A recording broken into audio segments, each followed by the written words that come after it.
आप सभी का भारतीय जनता पार्टी की प्रेस वार्ता में स्वागत है।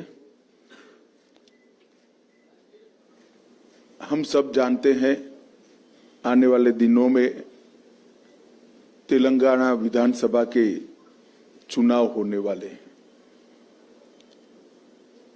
ये चुनाव तेलंगाना राज्य के लिए और तेलंगाना के सभी नागरिकों के लिए बहुत महत्वपूर्ण और दिशा दर्शक चुनाव होने वाला है, क्योंकि एक लंबे संघर्ष की पृष्ठभूमि में तेलंगाना की रचना हुई। अलग तेलंगाना राज्य की मांग में तेलंगाना प्राइड के साथ साथ खुशहाल तेलंगाना भी एक मुद्दा था। और 10 साल के बाद जब पीछे मुड़कर देखते हैं तो रेवेन्यू सरप्लस स्टेट से लाखों करोड़ों का ऋण आज तेलंगाना स्टेट पर है। तेलंगाना की प्राप्ति के लिए जिन युवाओं ने अपना सर्वोच्च बलिदान दिया था, करीब करीब 1500 युवाओं ने दिया था, उन्होंने तेलंगाना की भविष्य की पीढ़ी के लिए अपना सब कुछ बलिदान किया था। आज युवा बिल्कुल निराश खड़ा है।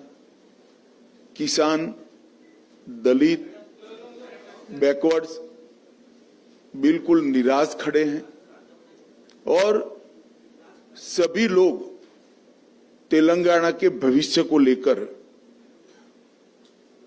आशंकित हैं। 30 नवंबर को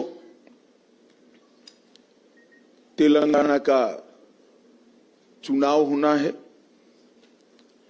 मैं तेलंगाना की जनता को, सारे मतदाताओं को अपील करना चाहता हूं कि आपका एक वोट केवल एक विधायक या एक सरकार का निर्णय नहीं करेगा। आपका एक वोट तेलंगाना और भारत के भविष्य का निर्णय और निर्धार करेगा। इसलिए सारी पार्टियों के परफॉर्मेंस के इवैल्यूएशन के साथ आप वोट कीजिए और मुझे भरोसा है कि तेलंगाना के सुज्ञ मतदाता जब ये पृष्ठभूमि को चेक कर कर वोट देंगे तो निश्चित ही तेलंगाना के मतदाता की पसंदगी कमल निशान पर होगी, मोदी जी की भारतीय जनता पार्टी पर होगी। ये 10 साल में बीआरएस ने एक प्रकार से करप्शन के अलावे कोई उद्यम नहीं किया है। मिशन भागीरथ घोटाला हो, पासपोर्ट स्कैम हो, मियापुर भूमि सौदे का 4000 करोड़ का घोटाला हो, आउटर रिंग रोड सिर्फ पौने पौने दाम पर बेच देने का घोटाला हो, कालेश्वरम परियोजना का घोटाला हो, शराब घोटाले को हम सभी जानते ही है। ग्रेनाइट घोटाले में कितना मनी लॉन्ड्रिंग हुआ वो कोई छिपी बात नहीं है। 2020 की बाढ़ राहत में भी घोटाला किया गया। के रिपोर्ट से स्पष्ट हो गया है कि मिशन काकतीय में 22,000 करोड़ रुपए का बजट समाप्त होने के बाद भी सिर्फ 65% काम हुआ है। और बीआरएस के कार्यकर्ता दलित बंधु जो 2 बेडरूम हॉल किचन का स्कीम है उसमें भी उगाही कर कर दलितों से पैसा लेते हैं। ये सारी बातें आज तेलंगाना की जनता की जनमानस में स्थिर हो चुकी हैं। और तेलंगाना की जनता मानती है कि केसीआर की पार्टी बीआरएस ने यहां पर घपले, घोटाले और भ्रष्टाचार की सिवाय कुछ नहीं किया। किसी भी सरकार की क्रेडिबिलिटी, इसकी विश्वसनीयता, उसने अपने जो घोषणा पत्र घोषित किए हैं इसमें कितने वादे पूरे किए हैं इसके आधार पर होती हैं। 1 लाख नौकरियां देने का वादा किया था, 8 से ज्यादा पेपर लीक हुए, और क्यों पेपर लीक हुए हम सब जानते हैं। भर्तियां हो नहीं पाई। 3000 रुपया प्रतिमाह बेकारी भत्ता देने का वादा किया था, वो भी पूरा नहीं हुआ। 40 लाख बच्चों को केजी से पीजी तक मुफ्त शिक्षा देनी थी, वो भी वादा पूरा नहीं हुआ। 7 लाख गरीबों को घर देने का वादा उन्होंने पूरा नहीं किया, मोदी जी ने इसका प्रयास किया। गरीबों का 1 लाख रुपए का लोन माफ करना था, वो भी नहीं हुआ। हर जिले में एक सुपर स्पेशलिटी अस्पताल खोलना था, वो भी नहीं हुआ है। Cinema city, pharma city, textile city, sport city और एजुकेशन सिटी, ये सभी बनाने का वादा था। सिटी कहीं पर दिखाई नहीं पड़ती है, और सिटी के लिए जो जमीन था वो सारा गबन कर केसीआर के लोगों ने भ्रष्टाचार किया है। इसके दूसरी ओर भारतीय जनता पार्टी की नरेंद्र मोदी सरकार ने भारतीय जनता पार्टी के स्थापना से 1950 से जनसंघ से लेकर अब तक जितने वादे किए थे, ये 9 साल में हमने सभी वादे पूरे किए हैं। चाहे राम मंदिर बनाने का वादा हो, चाहे धारा 370 को समाप्त करने का वादा हो, चाहे ट्रिपल तलाक को समाप्त करने का वादा हो, चाहे गरीब कल्याण का वादा हो। हमने कई सारे गरीब कल्याण के काम केसीआर सरकार के असहयोग के बावजूद भी यहां किए हैं। जैसे 40 लाख लाभार्थियों को, किसानों को हर साल 6000 रुपया मोदी सरकार चेक से दे रही है। 54 लाख गरीबों के घर में पीने का पानी नल से जल पहुंचाया। लगभग 33 लाख घरों में तेलंगाना के शौचालय बनाया। 1 करोड़ 90 लाख गरीबों को हर साल 5 किलो, हर महीने 5 किलो अनाज प्रति व्यक्ति हम दे रहे हैं। 11,50,000 माताओं को उज्ज्वला का गैस का सिलेंडर दिया। 2.5 लाख घर बनाए और ग्रामीण सड़क योजना भी 12,000 किलोमीटर बनाई। तो कौन पार्टी अपने वादे पूरे कर रही है, इससे इसकी विश्वसनीयता खड़ी होती है। और यहां पर केसीआर सरकार के खिलाफ एक बहुत बड़ा रोष तुष्टीकरण की राजनीति का भी है। हमारा संविधान किसी भी वर्ग विशेष को स्पेशल फेवर परमिट नहीं करता है। तुष्टीकरण की राजनीति के चलते जो तेलंगाना का प्राइड है, तेलंगाना का गौरव जिसके साथ जुड़ा है, जिसमें हजारों लोगों ने अपनी जान गंवाई, वो हैदराबाद विमोचन दिन को भी केसीआर ने मनाने का वादा तोड़ा है। इसके साथ साथ रिलीजियस रिजर्वेशन, केसीआर ने पूरे देश में एक ही राज्य ऐसा है जहां रिलीजियस रिजर्वेशन दिया जाता है जो संविधान सम्मत नहीं है, गैर संवैधानिक। 4% रिलीजियस रिजर्वेशन दिया है। हम ये मुस्लिम रिजर्वेशन को समाप्त कर ये 4% SC, ST और OBC का रिजर्वेशन लाएंगे और न्याय देने का प्रयास भी करेंगे। मैंने कभी भी ऐसा आदेश नहीं देखा है। तेलंगाना सरकार के गृह विभाग ने मीडिया को आदेश दिया कि दंगों में अगर आरोपी अल्पसंख्यक है तो इसका नाम मत छापिए। दंगे दंगे होते हैं, नहीं छापना है तो दोनों कम्युनिटी का मत छापिए। नाम छापना कोई अच्छी बात नहीं है, परंतु सिर्फ अल्पसंख्यक का नाम न छापो, वो किस प्रकार का आदेश है मेरी समझ में नहीं आता है। और सिर्फ अल्पसंख्यक समुदाय के लोगों को सिविल एग्जामिनेशन में मुफ्त कोचिंग देना कितना उचित। अगर सभी गरीबों को देते और उसमें अल्पसंख्यक बच्चे भी आते, हमें कोई आपत्ति नहीं। एससी आते, एसटी आते, गरीब बच्चे आते, सभी गरीबों को मुफ्त कोचिंग मिलना चाहिए, एक समान प्लेटफॉर्म मिलना चाहिए। मगर इस प्रकार के तुष्टीकरण की राजनीति से भी तेलंगाना की जनता परेशान है और निर्णय कर बैठी है कि हम इस केसीआर सरकार को बदलेंगे। हमने हमारे संकल्प पत्र में ढेर सारे वादे किए हैं। मैं कुछ प्रमुख वादे भी आपके माध्यम से जरूर बताना चाहूंगा।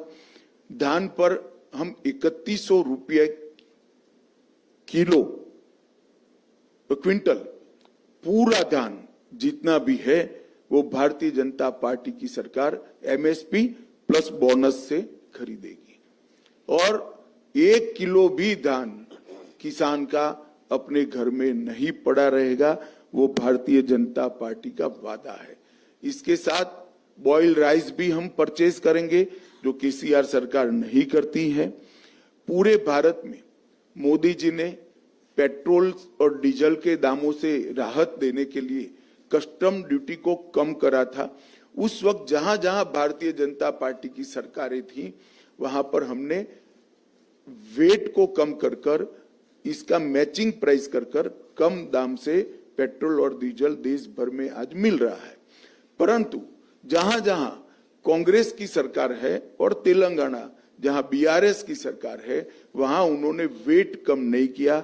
हमने तय किया है कि हमारी सरकार बनने के बाद पहले ही कैबिनेट में वेट को कम कर पेट्रोल और डीजल के बढ़े हुए दामों से तेलंगाना की जनता को मदद करेंगे। हमने तय किया है कि सभी गरीब लोगों को साल में 4 मुफ्त गैस के सिलेंडर देंगे। सभी नवजात गरीब बालिकाओं को 2 लाख रुपए का फिक्स डिपॉजिट देंगे। कॉलेज जाने वाली छात्राओं को, मेधावी छात्राओं को मुफ्त लैपटॉप देंगे और जब राम मंदिर बन ही रहा है तब सभी वरिष्ठों को बारी बारी से राम मंदिर और काशी की यात्रा भी भारतीय जनता पार्टी की सरकार कराएगी। मित्रों, कांग्रेस पार्टी ये सालों से तेलंगाना विरोधी पार्टी रही है। तेलंगाना के लंबे किसी ने सप्रेस करने का काम किया तो कांग्रेस पार्टी ने किया। पहले भी जब संयुक्त आंध्र प्रदेश था तब भी श्री अंजय्या का सार्वजनिक अपमान आज भी तेलंगाना की जनता भूल नहीं सकती। नरसिम्हा राव जी को जिस तरह से अपमानित किया वो भी तेलंगाना की जनता आज भी नहीं भूल सकती। और तेलंगाना आंदोलन में 2009 में अलग तेलंगाना का वादा करने के बाद भी न देने के कारण कम से कम 15 युवाओं ने अपनी जान गंवाई। जब तेलंगाना की जनता बीआरएस को, टीआरएस को बदलना चाहती है, मैं तेलंगाना की जनता को स्पष्ट रूप से बताना चाहता हूं कि आप ओवैसी को वोट दोगे तो भी वो बीआरएस के पास जाने वाला है, आप कांग्रेस को वोट दोगे तो भी वो केसीआर के साथ जाना है। ये ट्रैक रिकॉर्ड है। जब जब ओवैसी के विधायक चुनकर आए, तुष्टीकरण की राजनीति के कारण उन्होंने टीआरएस का, बीआरएस का समर्थन किया और कांग्रेस के जितने विधायक चुनकर आए गत 2 चुनाव में सारे के सारे बाद में टीआरएस में शामिल हो गए। इसका मतलब है कि आपका वोट जो राज्य में सत्ता परिवर्तन के लिए है वो निश्चित रूप से जाया जाएगा अगर वो वोट कांग्रेस में जाता है। अगर यहां परिवर्तन करना है तो मोदी जी के नेतृत्व में केवल और केवल भारतीय जनता पार्टी ही परिवर्तन कर सकती है और कोई पार्टी नहीं कर सकती। और ये तीनों पार्टियों के बीच में एक और साम्यता है, परिवारवाद की। ये 2G, 3G और 4G पार्टियां हैं। आप 2G, 3G, 4G से करप्शन के बारे में नहीं कह रहा। केसीआर की पार्टी 2G पार्टी है, केसीआर और केटीआर। ओवैसी की पार्टी 3G पार्टी है, 3 पीढ़ियों से परिवार में ही नेतृत्व रहा है, और कांग्रेस पार्टी 4G पार्टी है। जवाहरलाल नेहरू, इंदिरा गांधी, राजीव गांधी और अब राहुल गांधी। यहां मेरिट्स की कोई जगह नहीं है, लोकतांत्रिक मूल्यों की कोई जगह नहीं है। ये तीनों परिवारवादी पार्टियां हैं, इसलिए चुनाव के पहले अलग अलग कपड़े, अलग अलग चोले, अलग अलग नारे लेकर आते हैं। चुनाव के बाद सब एक दूसरे के साथ इकट्ठा हो जाते हैं। तो केसीआर को बदलने के लिए वोट चाहे ओवैसी की पार्टी को दीजिए, चाहे कांग्रेस को पार्टी को दीजिए, वो जाना अंततोगत्वा केसीआर की पार्टी में है। अगर आप भारतीय जनता पार्टी को मौका देते हैं तो हम तेलंगाना के आंदोलनों के सभी शहीदों का स्वप्न पूरा करने का काम भारतीय जनता पार्टी करेंगी। विगत 9 साल में मोदी जी ने तेलंगाना के विकास के लिए ढेर सारे काम किए हैं। 10 साल में 2004 से 14 कांग्रेस पार्टी ने संयुक्त आंध्र प्रदेश को डिवोल्यूशन और ग्रांट इन एड के 2 लाख करोड़ रुपया दिया था। मैं आज कांग्रेस के नेतृत्व को सवाल पूछना चाहता हूं, इसका जवाब दें। 10 साल तक केंद्र में सोनिया मनमोहन की सरकार थी, इन्होंने 2 लाख करोड़ रुपया संयुक्त आंध्र प्रदेश को दिया। हमने 9 साल के अंदर अलग तेलंगाना को 2.5 लाख करोड़ रुपया दिया है। इसका मतलब लगभग 3.5 गुना पैसा भारतीय जनता पार्टी ने प्रोरेटा तेलंगाना को दिया है, ग्रांट इन एड और डिवैल्यूएशन के। इसके अलावे 2.5 लाख करोड़ रुपया अलग अलग योजनाओं में दिया है। राष्ट्रीय राजमार्ग का निर्माण हो, 9 वर्ष में लगभग डबल किया है हमने। इसके साथ railway Vande Bharat express train 1 शुरू हो चुकी है, 3 शुरू होने जा रही है। 1200 करोड़ से ज्यादा हैदराबाद मेट्रो के लिए दिया है। 8000 करोड़ से ज्यादा हैदराबाद और बेगमपेट हवाई अड्डे के विकास के लिए दिया है। और मोदी जी ने अभी 900 करोड़ रुपया समक्का सरक्का सेंट्रल ट्राइबल यूनिवर्सिटी के लिए दिया, और हल्दी के किसानों के लिए एक वैल्यू चेन एस्टैब्लिश करने के लिए, एक्सपोर्ट तक की वैल्यू चेन एस्टैब्लिश करने के लिए हमने नेशनल टर्मरिक बोर्ड को स्थापना करने का घोषणा किया है।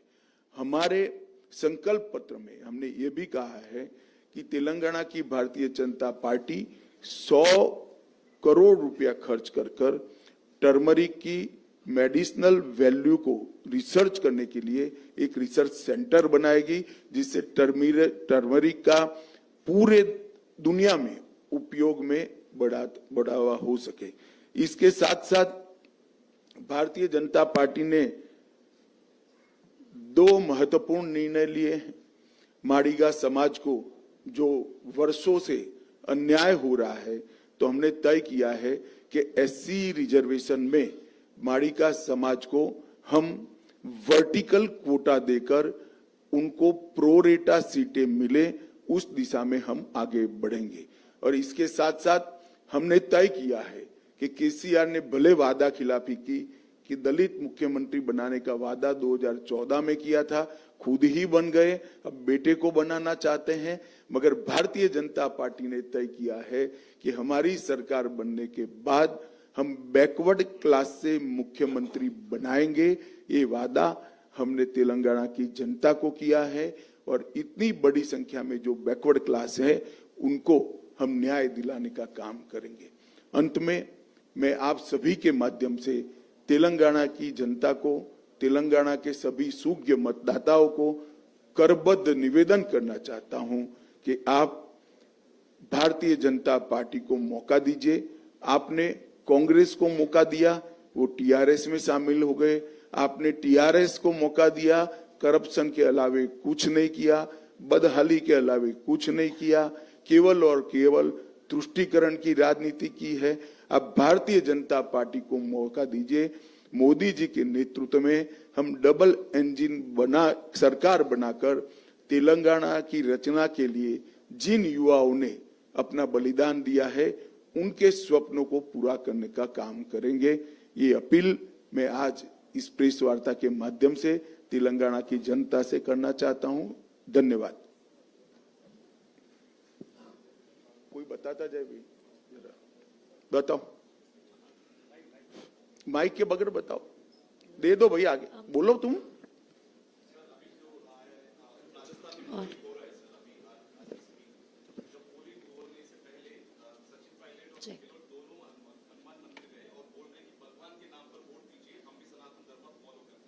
चलो अच्छी बात है, बहुत लेट ज्ञान आए।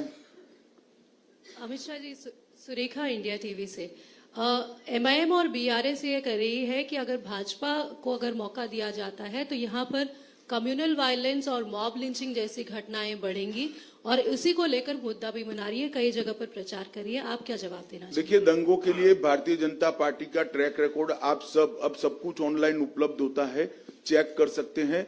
जहां जहां भारतीय जनता पार्टी की सरकारें बनी है वहां दंगे समाप्त हो गए। दंगों का ट्रैक रिकॉर्ड सबसे खराब अगर किसी का है तो कांग्रेस पार्टी का है। हम अपीसमेंट नहीं करते लॉ एंड ऑर्डर में, और क्योंकि अपीसमेंट नहीं करते, किसी की हिम्मत नहीं है दंगा कराने की।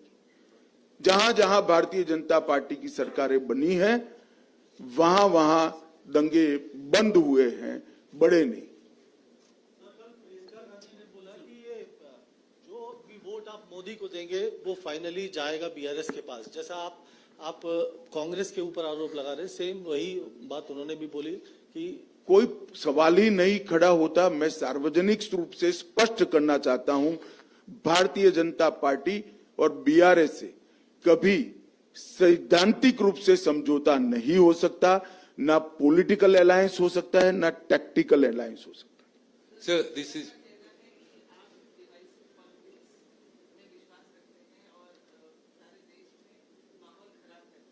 देखिए, कोरा आरोप लगाना ठीक है, क्या मुस्लिम रिजर्वेशन देना ये विभाजनकारी पॉलिसी नहीं है? क्या तेलंगाना विमोचन दिन नहीं मनाना, हैदराबाद विमोचन दिन नहीं मनाना, वो किसके डर से नहीं बनाते हैं? हमारा एक तो उदाहरण दीजिए, क्या विभाजनकारी पॉलिसी है हमारी? तेलंगाना में बहुत भ्रष्टाचार करा अब बोल रहे हैं, अभी तक एक्शन नहीं ले रहे हैं। बीआरएस को प्रोटेक्ट बीजेपी कर रहे हैं, कांग्रेस प्रचार करके जा रहे हैं, कैसा देख रहे हैं? देखिए, जो जो भारत सरकार के डोमेन में है वो सारी जांच प्रक्रिया में है, मगर चुनाव के कैलेंडर के हिसाब से जांच नहीं चल सकती। मैं आपको स्पष्टता पूर्वक बताता हूं, भारतीय जनता पार्टी की तेलंगाना में सरकार बनने के बाद एक एक करप्शन की जांच होगी और रिस्पॉन्सिबल लोग जेल की सलाखों के पीछे जाएंगे। Sir, this is Paniharan from Hans India. You are talking about appeasement. There are reports that, Indian citizenship is being sold in the open market in West Bengal by offering voter cards and that kind of enrollments. What is your take on that? देखिए, हमारे संज्ञान में कुछ मामले आए हैं, इसकी detail जांच हो रही है और किसी को बख्शा नहीं जाएगा, किसी को बख्शा नहीं जाएगा, कठोर कदम उठाएंगे। सर, इस चुनाव में हम देख रहे हैं सर, काफी पर्सनल अटैक्स हो रहे हैं, सारे राजनीतिक दल एक दूसरे को पर्सनल अटैक कर रहे हैं। प्रधानमंत्री जी को के पिताजी का नाम लिया गया, उन पनौती जैसे शब्दों का उपयोग किया गया, इसको कैसे देखते हैं? देखिए, जब भी प्रधानमंत्री जी के बारे में बिलो द बेल्ट लैंग्वेज का उपयोग हुआ है, देश में कोई भी राज्य हो, जनता ने उसका करारा जवाब दिया है। मुझे भी भरोसा है ये जो बिलो द बेल्ट लैंग्वेज उपयोग हो रही है उसका करारा जवाब तेलंगाना के मतदाता वोटिंग में देंगे। अमित जी, इस चुनाव में जो है ओल्ड हैदराबाद की अगर बात करें तो फिलिस्तीन जैसे मुद्दों को लेकर वोट मांगे जा रहे हैं। जो लोकल मुद्दे उसे ना उठाकर फिलिस्तीन जैसे मुद्दों पर जो वोट मांगे जा रहे हैं उसे आप किस तरह से देखते हैं? अब मैं तो, आप अपेक्षा ओवैसी की पार्टी से और क्या अपेक्षा कर सकते हैं? यही अपेक्षा कर सकते हैं, मुझे कुछ आश्चर्य नहीं है उसमें। सर, हम देखते हैं कि यहाँ पे अनेरी रिपब्लिक टीवी से सर, आपने कहा कि भारतीय जनता पार्टी ने सेपरेट तेलंगाना को करीब 2.5 लाख करोड़ दिया है, लेकिन बीआरएस ये कहती है कि सेंट्रल गवर्नमेंट से तेलंगाना के लिए कुछ सपोर्ट नहीं मिलता है। ना कोई फंड्स आते हैं, ना कोई प्रोजेक्ट में देखिए, support आप मिलता है। पत्रकार है, आपको रिसर्च कर कर सवाल करना चाहिए। भारत सरकार का बजट कोई छिपी चीज नहीं होती है, बजटरी डॉक्यूमेंट होता है, और जब बजट समाप्त होता है, साल समाप्त होता है, तब कितना इम्प्लीमेंट हुआ वो भी पार्लियामेंट के सामने आता है। मैंने जो कहा है 2,50,000 करोड़ रुपए, इसका पाई पाई का हिसाब भारत सरकार के वित्त मंत्रालय की साइट पर है, आप चेक कर सकती है। और प्लीज बाद में एक कार्यक्रम करना कि केसीआर कितना झूठ बोल रहे हैं। सर, आपने मडिगा आरक्षण की बात की सर, उसका आगे रास्ता क्या होगा? कमेटी कब तक बनेगी, कैसे रहेगा ये प्रोसेस? मैं स्पष्टता करना चाहता हूं, कमिटी मडिगा वर्टिकल आरक्षण रिजर्वेशन में वर्टिकल कोटा देने के लिए कमिटी नहीं है, इसको स्पीड अप करने के लिए है। हमने इन प्रिंसिपल निर्णय कर दिया है कि मडिगा को वर्टिकल कोटा दिया जाएगा। कमिटी की जो बात है उसको स्पीड अप करने के लिए। नमस्कार सर, मेरा नाम श्रीकर हेसरा, मैं हिट टीवी से हूँ। पिछली बार जब आप यहाँ हैदराबाद नगर चुनाव पालिका में आए, नगर पालिका में चुनाव के समय आए थे, आपने बोला था कि यहाँ रोहिंग्या है, राज्य सरकार मुझे एक चिट्ठी भेजकर मुझे लिफाफा दीजिए, मैं इनको यहाँ से निकाल दूंगा। सर, एक कागज के वजह से इतना बड़ा प्रॉब्लम को आप छोड़ देंगे क्या? हमने छोड़ा नहीं है, हमारी जांच चालू ही है, काफी कुछ पकड़ा गया है। अभी एनआईए ने रेड भी किया और पूरा षड्यंत्र को पर्दाफाश किया। न केवल हैदराबाद, देश भर में से रोहिंग्या घुसपैठियों को नसीहत करने के लिए एनआईए ने कदम उठाए हैं। कुछ दिन पहले, 10 दिन पहले ही ये पूरा प्रेस कॉन्फ्रेंस कर एनआईए ने रिपोर्ट दिया है।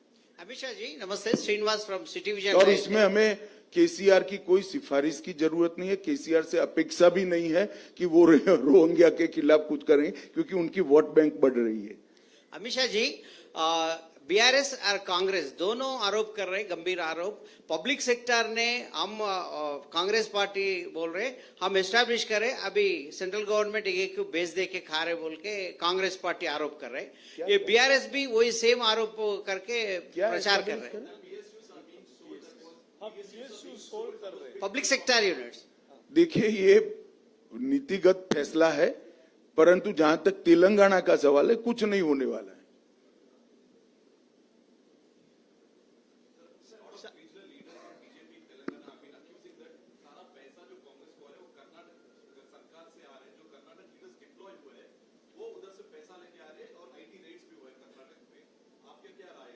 राय क्या है भाई? एजेंसियां को अपना काम करना चाहिए, चुनाव आयोग ने अपना काम करना चाहिए। कांग्रेस और बीआरएस दोनों का करप्शन के पैसों से चुनाव को पॉल्यूट करने का एक बड़ा लंबा हिस्ट्री रहा है। भारतीय जनता पार्टी इसमें विश्वास नहीं करती है। सर एक हेलो,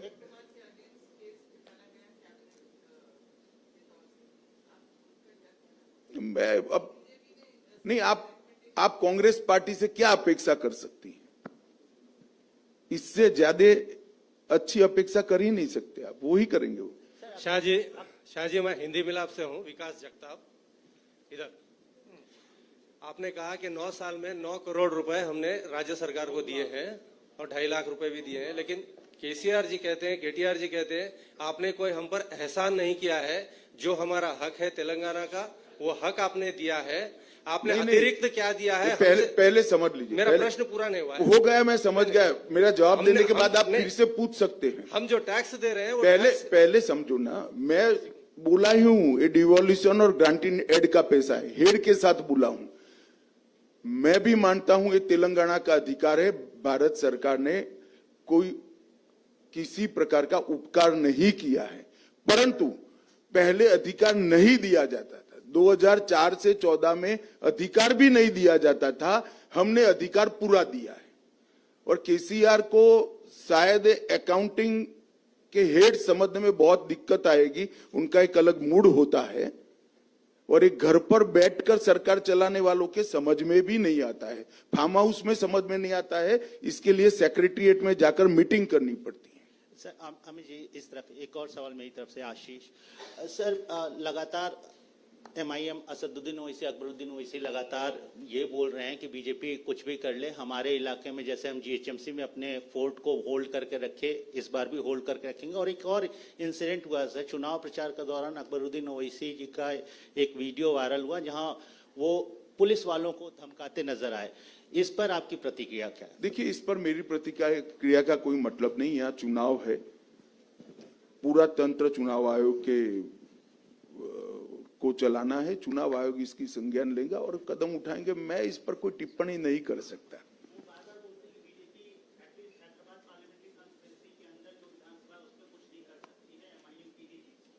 ऐसा है भैया, अब उनको डर कांग्रेस से है। इस बार उनकी वोट बैंक में कांग्रेस बड़ा डिवीजन कर रही है, थोड़े डरे हुए हैं। हेलो,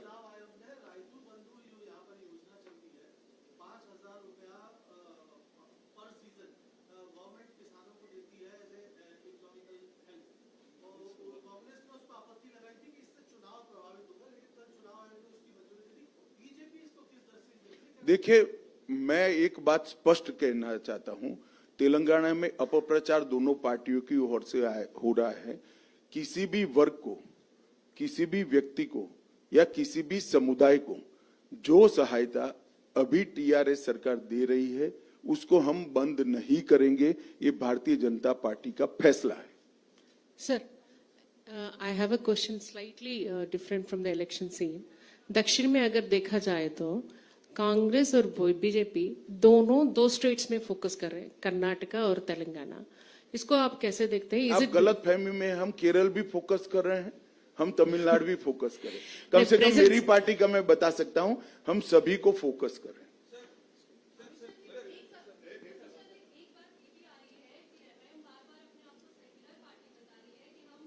आप मानती हो क्या? अरे भाई, आप जब कन्विंस हो तभी मुझे पूछिए ना, आप मानती हो क्या ये सेक्युलर पार्टी है? चलिए, ऐसे सवाल नहीं पूछते हैं, बाकी सारे लोग भी आपके बारे में सोचेंगे। एक्सक्यूज सर, मैं सदायु से नहीं, उर्दू पेपर से हूँ।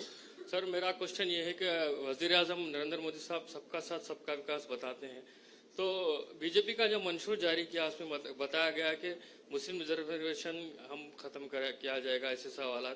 और पुराने शहर में खासतौर पे वहां पर जो मुकामी पार्टी से जो काम कर रही है, वहां पर लोगों को शिकायत है कि वहां तरक्की नहीं। तो आपका इसके लिए खासतौर ओल्ड सिटी के लिए क्या डेवलपमेंट है? देखिए, बैठिए। सबका साथ सबका विकास, इसका मतलब है सरकारी योजनाओं में किसी को भी धर्म के आधार पर अन्याय नहीं होगा। आप तेलंगाना में से एक भी उदाहरण ले लीजिए कि माइनॉरिटी के है इसलिए उनको गैस का सिलेंडर नहीं मिला है। एक भी उदाहरण लाइए। या माइनॉरिटी का बंदा है तो उसको मुफ्त अनाज नहीं मिला है। मगर सबका साथ सबका विकास का मतलब ये नहीं है कि गैर संवैधानिक रिजर्वेशन दिया जाए। हम धर्म के रिजर्वेशन के खिलाफ हैं और धर्म के आधारित रिजर्वेशन को हमारा संविधान मान्यता नहीं देता है।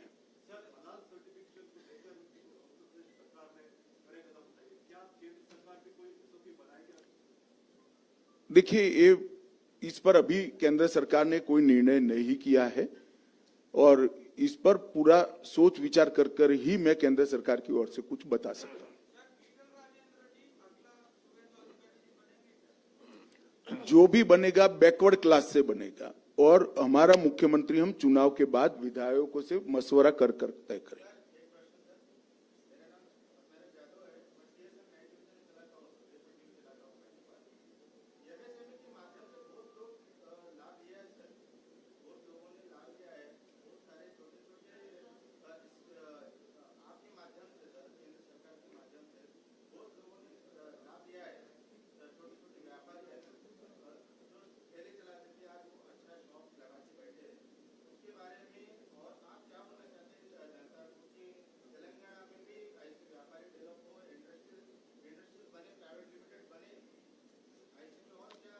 देखिए, भारत सरकार की सभी योजनाओं को केसीआर ने यहाँ पर जितना सपोर्ट राज्य सरकार के इंफ्रास्ट्रक्चर का मिलना चाहिए नहीं दिया है। इसके लिए भारत सरकार की 125 के करीब सभी योजनाओं का अच्छा इम्प्लीमेंटेशन नहीं हो रहा है। इसीलिए मैं अपील करने आया हूं कि डबल इंजन की सरकार लाइए नरेंद्र मोदी गवर्नमेंट की सभी योजनाओं को हम 100% इम्प्लीमेंटेशन करेंगे।